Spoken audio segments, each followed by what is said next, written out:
आज की क्लास में मैं आपको बताऊंगी अंतिम अंकुश ना पा फा का, यानी कि ना का अंकुश, पा का अंकुश और फा का अंकुश क्या होता है। इससे पहले welcome to my channel steno classes. मैं आपकी दोस्त नीलम फ्रॉम लखनऊ से आप सबका स्वागत करती हूँ अपने चैनल पर। तो चलिए शुरू करते हैं आज की क्लास। अधोगामी रेखा अक्षर के अंत में बाईं ओर और अग्रगामी तथा ऊर्ध्वगामी रेखा अक्षर के नीचे छोटा अंकुश ना प्रकट करता है।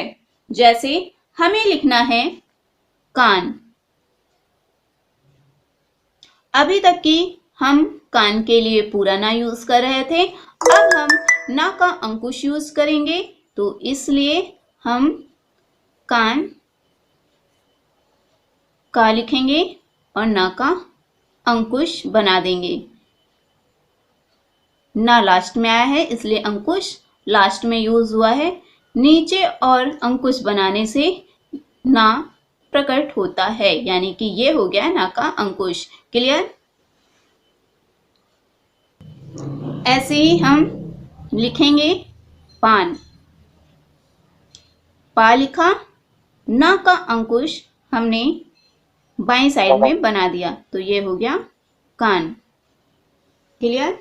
ऐसे ही दूसरा पॉइंट देख लेते हैं। वक्र रेखा अक्षर के अंदर अंत में छोटा अंकुश ना प्रकट करता है। जैसे हमें लिखना है मान। हमने मां लिखा और ना का अंकुश बना दिया, ये हो गया मान। क्लियर? ऐसे हमें लिखना है नैन। ना लिखा और ना का अंकुश यूज कर लिया, ये हो गया नैन। अब हम तीसरा पॉइंट देख लेते हैं। अधोगामी रेखा अक्षर के दाहिनी ओर और अग्रगामी तथा ऊर्ध्वगामी रेखा अक्षर के ऊपर अंत में छोटा सा अंकुश पा फा प्रकट करता है। जैसे हमें लिखना है बाप। बाप। बा लिखा और पा का अंकुश लगा दिया, गैप ज्यादा है, ध्यान दीजिएगा। क्लियर? ये बाप भी हो सकता है, ये बा फ भी हो सकता है, क्योंकि पा और पा का अंकुश सेम होता है और एक ही होता है। क्लियर? ऐसे हमें लिखना है तप। तो ये ता लिखा और पा का अंकुश लगा दिया, तो ये तप भी हो सकता है, ये तफ भी हो सकता है। क्लियर? ऐसे हमें लिखना है अगर को प, तो हमने का लिखा, पा और फा का अंकुश ऊपर की ओर बनता है और ना का अंकुश नीचे की ओर बनता है, ये ध्यान में रखिएगा। तो ये हो गया को। फोर्थ पॉइंट देख लेते हैं। ना व पा फा के अंकुश मध्य में भी लिखे जा सकते हैं, यानी कि पा फा ना का अंकुश बीच में भी यूज किया जा सकता है वर्ड के अकॉर्डिंग। ठीक है? जैसे हमें लिखना है चन चल।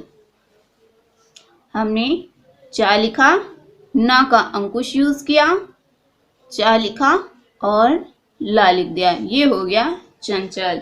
क्लियर? ऐसे हमें लिखना है अगर चपटा। हमने चा लिखा, पा का अंकुश यूज किया और टा लिख दिया, ये हो गया चपटा। क्लियर? फिफ्थ पॉइंट देख लेते हैं। जब ना व पा के अंत में स्वर हो तो पूरा रेखा अक्षर लिखते हैं। जैसे हमें लिखना है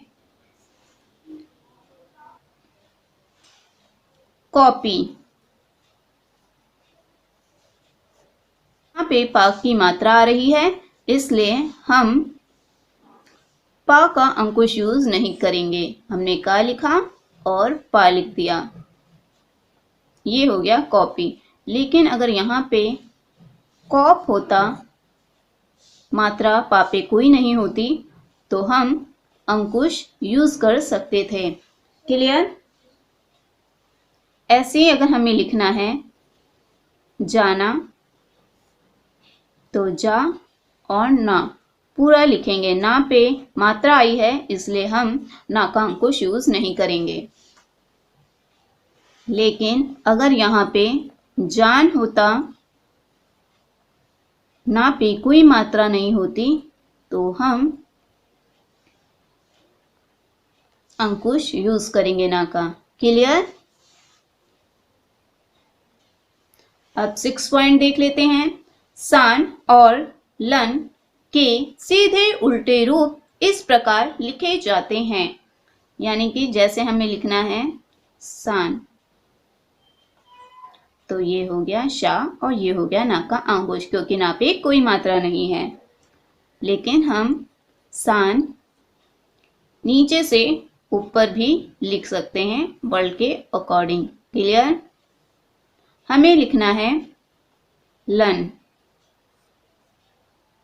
तो ये ला हो गया, ये ना का अंकुश हो गया। ये ला हो गया, ना का अंकुश हो गया। यानी कि ऊपर से नीचे भी हो सकता है और नीचे से ऊपर भी हो सकता है। क्लियर? तो ये थे पा, फा और ना का अंकुश। आपको आज की क्लास कैसी लगी लाइक कमेंट करके जरूर बताइएगा। और अगर अभी तक आपने हमारा चैनल सब्सक्राइब नहीं किया तो हमारे चैनल को सब्सक्राइब करें। Thank you.